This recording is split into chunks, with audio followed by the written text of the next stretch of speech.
Hello, this is Sandra Empleton here, and I am sharing what I have recently received as we are all escalating in our consciousness as these solar flares come in and the Schumann resonance is bumping up all the frequencies and everything. We're just getting more and more and more higher and higher, and our DNA is changing and we are becoming more conscious. And so we're going to make more discoveries. So those of us who are on the journey and on the field are going to keep discovering and keep going. And right now, for me, what's happening and what's coming up is I'm into Leonardo Da Vinci.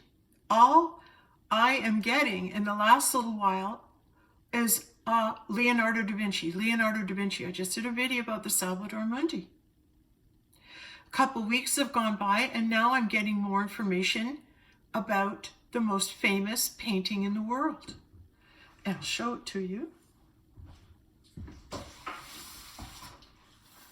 Because I got a big picture right here.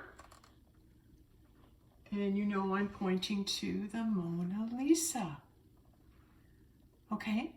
Because everybody wants to know the secret behind the Mona Lisa. The secret is that she's the Holy Grail. The secret is that she's Mary Magdalene. And if you want to know the proof, what she got on her head, she's got a veil. Can you see that little line at the top? And all around her head, and it goes all behind her back.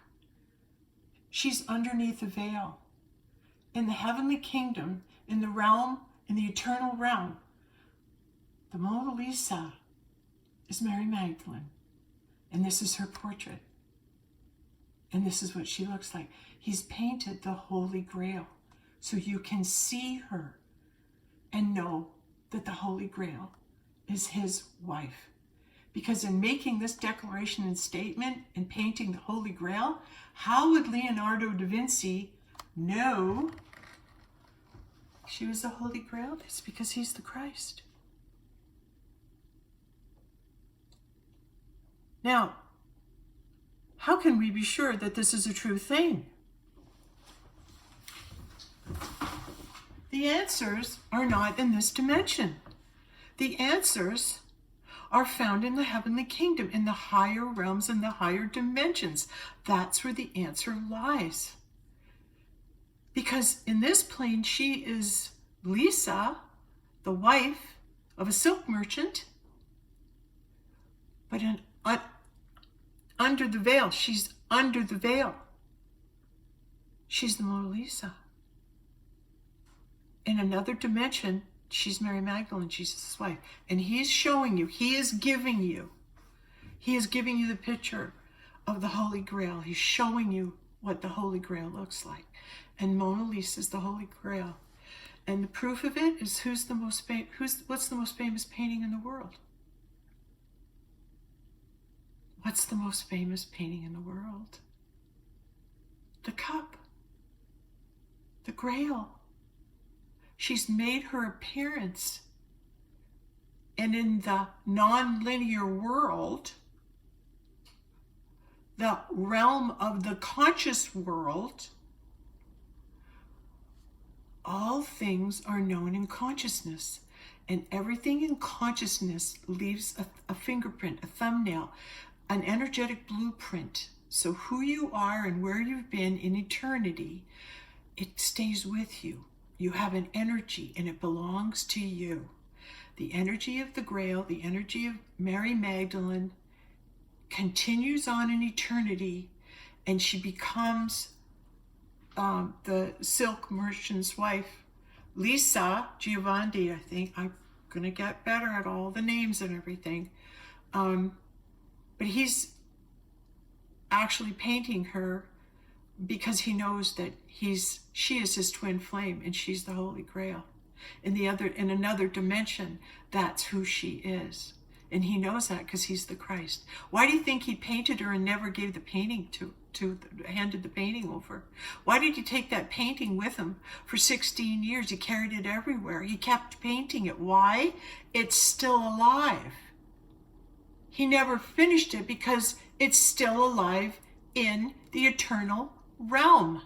In consciousness, Leonardo's still painting.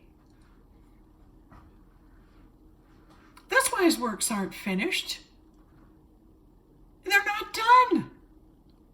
They're not done. His picture of the Mona Lisa is evolving and changing and switching form depending on who is carrying the energy of the Mary Magdalene of the Holy Grail. And as that person incarnates on the planet, that painting will change to match her looks. And you'll have no knowing of the other painting on a different timeline. You'll only be on that timeline where, oh, hey, this is a picture of the Mona Lisa. And guess what? She just looks like Sandra Embleton. This is a picture of the Mona Lisa. This picture has evolved and come forward in consciousness into the now moment so that you can see the living, breathing representative, the vessel of the Holy Grail, the Mona Lisa. I know that's a lot to take in, but you won't understand this if you're using your mind. You'll understand what I'm saying if you go into your heart and listen to what I'm really saying. The reason that Leonardo da Vinci is coming forward is because Christ is coming forward. Christ is coming forward, incarnating, coming back alive.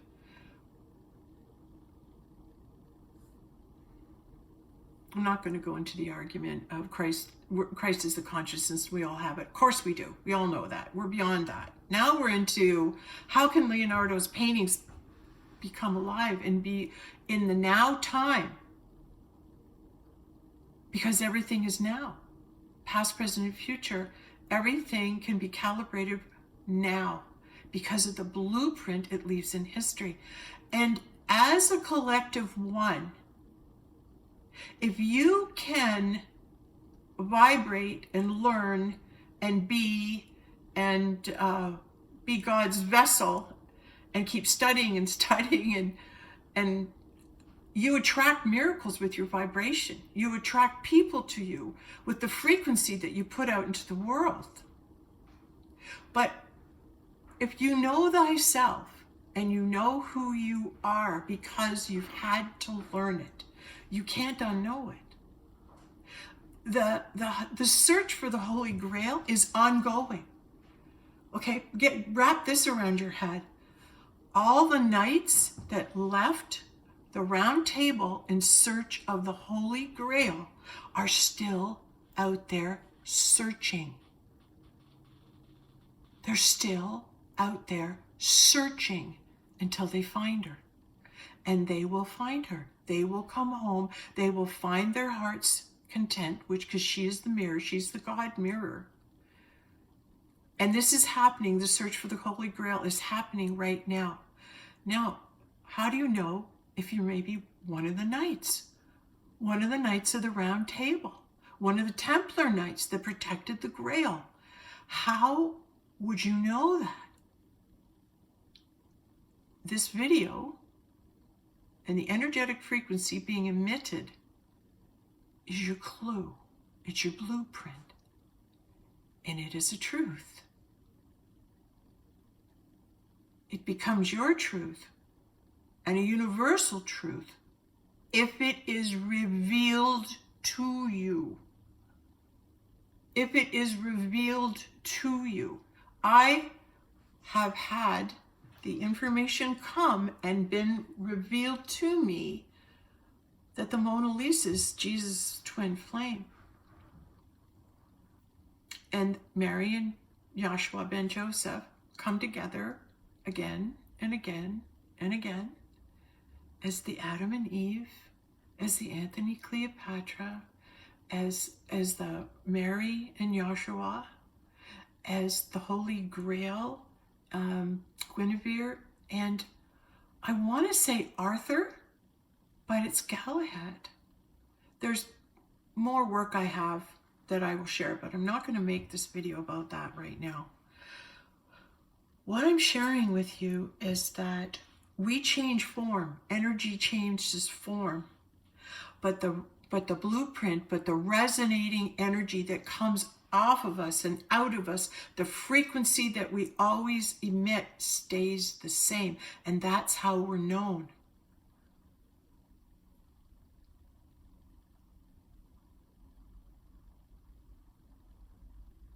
Don't tell me that sweeping under the carpet that Leonardo da Vinci was wandering in the countryside and, oh, he happened upon a cave and he went in and didn't come back out for 2 years. Don't think that it is unimportant. It's everything. It's everything. Stop dismissing it.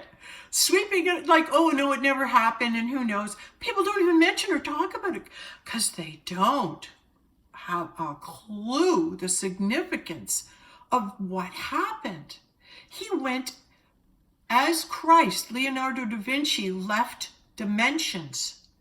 He left dimensions and was gone for 2 years, went to a future dimension, came back with all the information and sat down and started drawing it and writing it and trying to duplicate everything that he saw.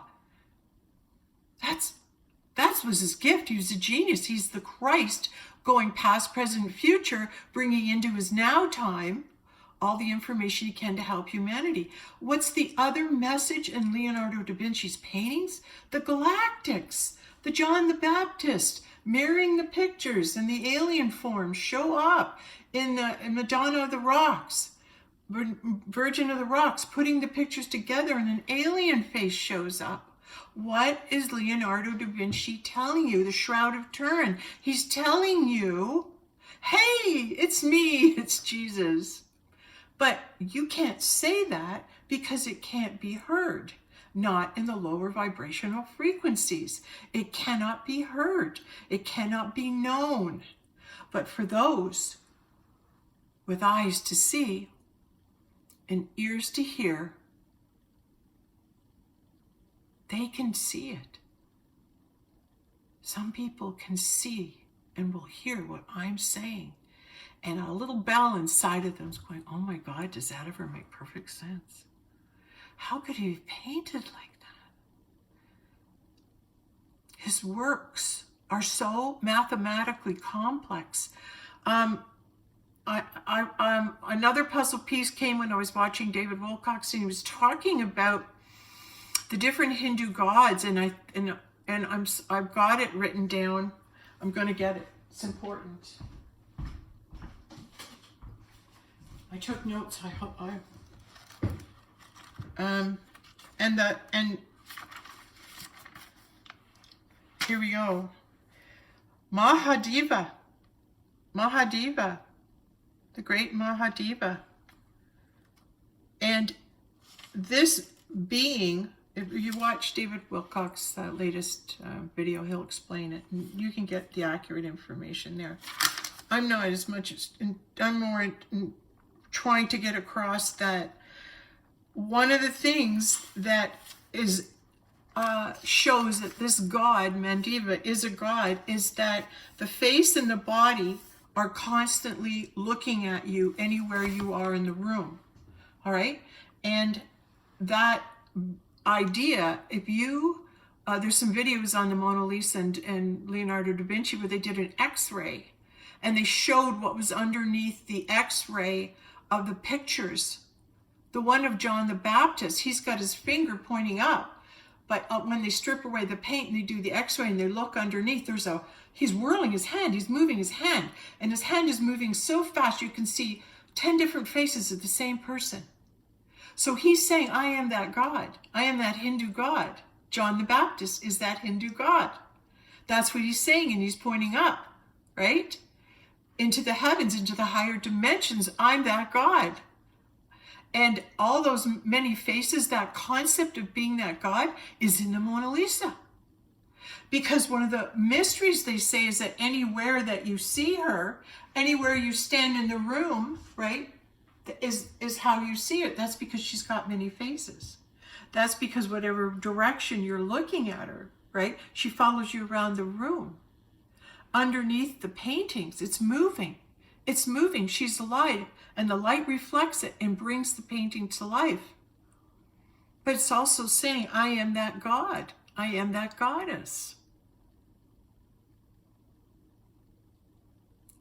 The Mona Lisa herself, when they took the x-ray of her and they stripped down the paintings to the bottom, whose picture's there? What's the image? It's Christ. It's Christ. He painted himself first on the panel and then covered himself up in layers to reveal her, because they're two in one. They are the divine masculine feminine, the twin flame couple, the Mary and the Jesus, the Adam and the Eve, the original God particle. And they carry that blueprint.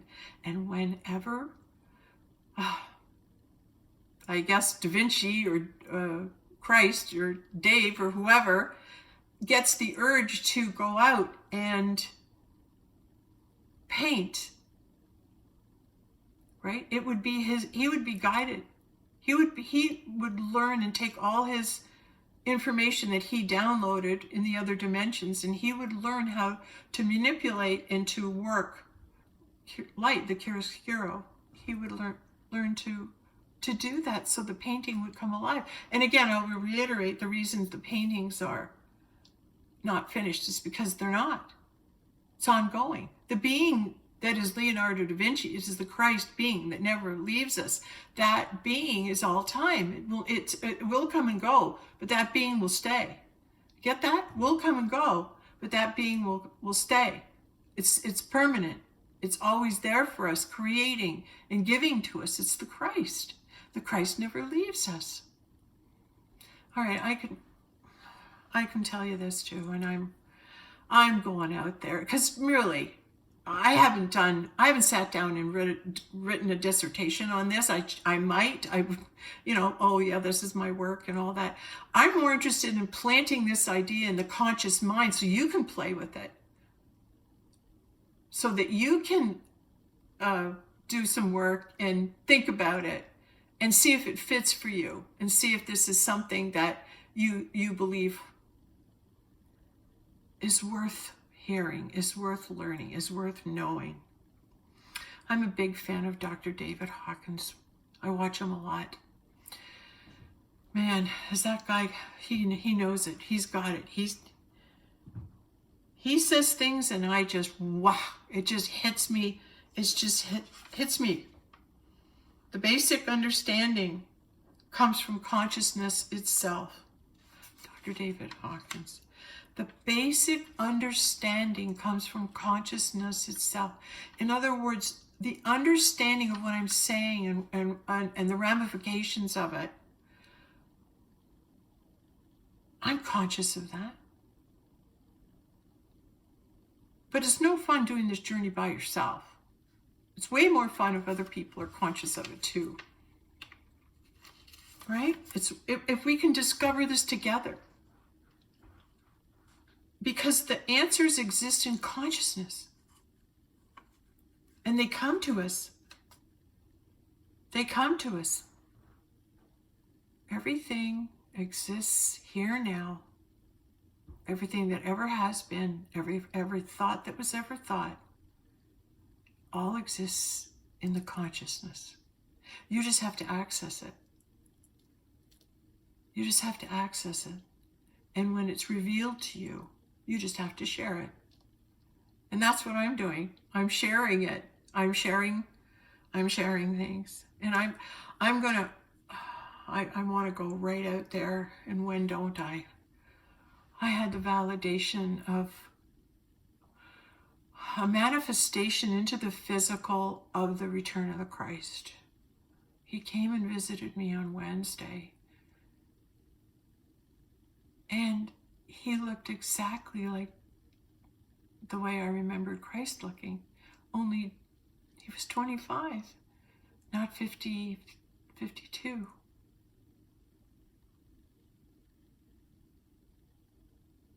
I went into a different realm.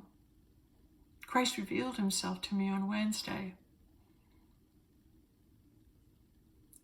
And Christ has told me that our worlds will collide on Saturday. Our dimensional timelines, I'm speaking for myself.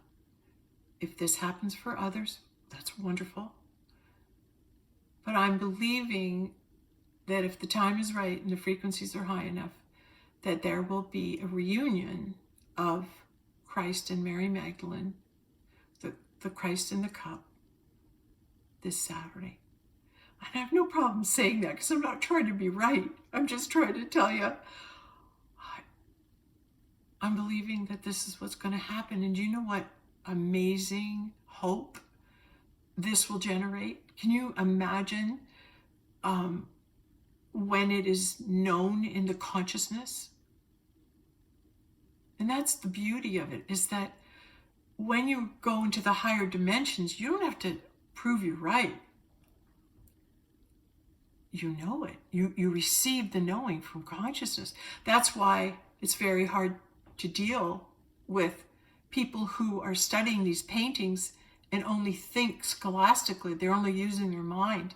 They will not reach the awareness of the, oh my God, what am I looking at? Until they can lift their vibration out of the 3D realm and get out of their mind and into the receiving of truth from consciousness. And you receive that truth when you're quiet, when you're still, when you meditate, and you lift your vibration to higher vibrational planes and eat fruit. And that definitely helps. Okay, I think that's, I so wanted to do such a good job today with this presentation, because it's kind of a big deal what I say. Like, I'm pretty excited that this information has come through, but I really want to talk about it, and I'm gonna do my best to back it up and prove it and blah blah blah blah blah. Should I be drawn to do that? But the fact that I'm aware of it and I know it is a truth, that's kind of cool. We are here doing this together. I owe it to you to know who I am. I know I owe it to the one to live my purpose and to speak and be the vessel should Spirit wish to speak and share wisdom. I owe that to you all, to plant these seeds in the conscious mind. If they are not good seeds, they will not grow for you. They will not grow for you. And if this is a universal truth for all of us, it will be revealed to you. It will be revealed as a truth to you. And if it's not, don't worry about it. If it's not a truth for you, then it's not a truth for you. And that's okay. We draw to us in the field that which we are. And it is by our intention and our desire that we draw the situations and the miracles to us. I drew that miracle to my field on Wednesday. And the moment I laid eyes on the man that stood on my doorway, it was Christ, and he was 25 years old. And before he could get a word out of his mouth, I looked at him and said, oh my God, do you have good energy? And I'm 10 feet away from him. I go, I can really feel your energy. Wow, what a gift you have. You've got super energy. And it took me a while to clue in. Like, I was kind of shocked because it's the exact duplicate of the man who I wrote Mr. and Mrs. Jesus with, who died. And now, 9 years later, he's returned. He went to a different dimension, and now he's come back, which makes him the Christ. But we all can do this. He's just kind of showing us how. All right? But I'm witnessing it. And I'm sharing it right now because I'm still in shock a bit, and I don't quite know what to make of it. But as I'm integrating what happened, there was a lot of really cool clues that this was a true thing, this was happening. And one of the clues was I offered to get this guy some water. And he said, "You're sure, fill this up." And I filled up his bottle. And while I'm inside, I'm hearing, "Give him an apple." And I go, "Oh, okay." I didn't argue. It wasn't in my head. I followed spirit and I went, "Give him an apple." Sure. I picked out a nice green apple and I gave it to him. And he took it and he immediately ate the apple. Isn't that interesting? What a validation that was of the Adam and Eve story being played out. So it's a beginning. So if the Christ and the Grail are to come together again now, it's a new beginning. And where do they have to start? In the garden. And the apple's the knowledge. Come on, what a great validation. And this weekend, it will be in a town that's his hometown, which is like returning to Bethlehem, but he'll be returning to his town, and the symbol for his town is apples. The symbol for his hometown is an apple. You can't make this stuff up. Anyway, this is a pretty cool, exciting story. So I promise that I'll keep you posted. And I just love studying, and I watch videos and study, and I'm reading and blah, blah, blah. I'm going to, just got Holy Blood, Holy Grail. I'm going to read that. But after I watch that Da Vinci Code decoded thing, I'm going to get Colin Prince's book, The Templar Revelation, because that guy, I'm telling you, he's a smart guy. He figured out Leonardo Da Vinci's personality, and that's Christ's personality. It was Dave's personality. The fellow I wrote Mr. and Mrs. Jesus with, my twin flame. This stuff's happening, man. I can't make it up, and I'm not trying to. I'm just trying to remember everything that happened so I can tell you. But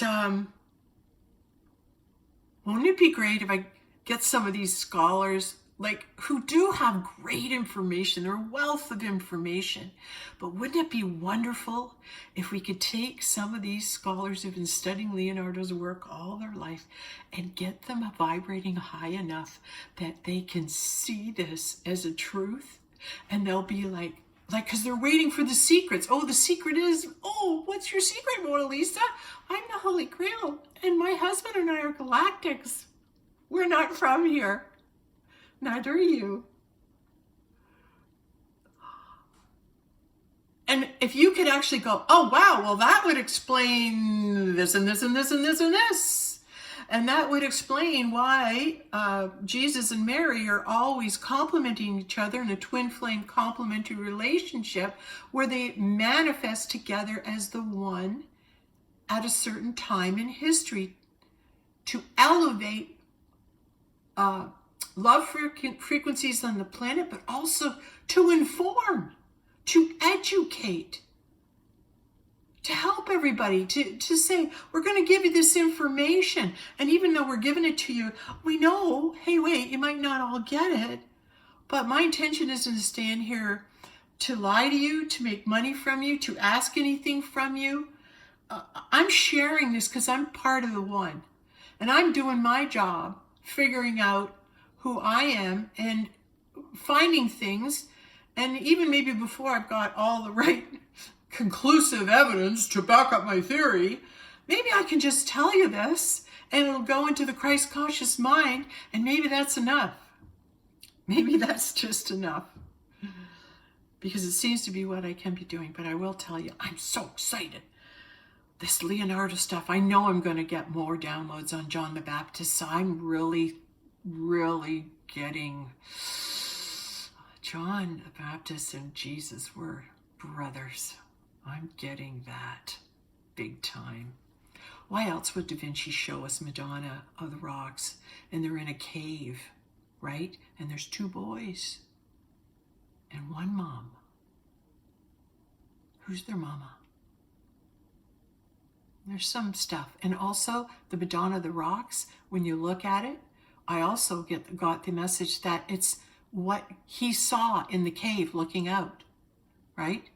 He put it, oh, she's in the cave, but you can see the entrance of the cave out. I think that's the cave he went in and out. I think he's always depicting it because he wants just to show you that in the cave there's a different reality than what we've been told. Yeah, lots of things to look at. And if you can change your perspective and in your mind you're going, oh, wait a minute, so Leonardo da Vinci really was Jesus returning and he painted the Holy Grail, Mary Magdalene, this is what she looked like. It was his Lisa, his love, his twin flame. He carried her everywhere. He loved her. It was his Mary. It was his Mary Magdalene. That's why we get the big M at the Last Supper. And he's always showing you that they're a team, that the 2 of them are together. They're joined at the hip. And in certain lifetimes, they incarnate together. But she's the feminine Christ. That's the secret.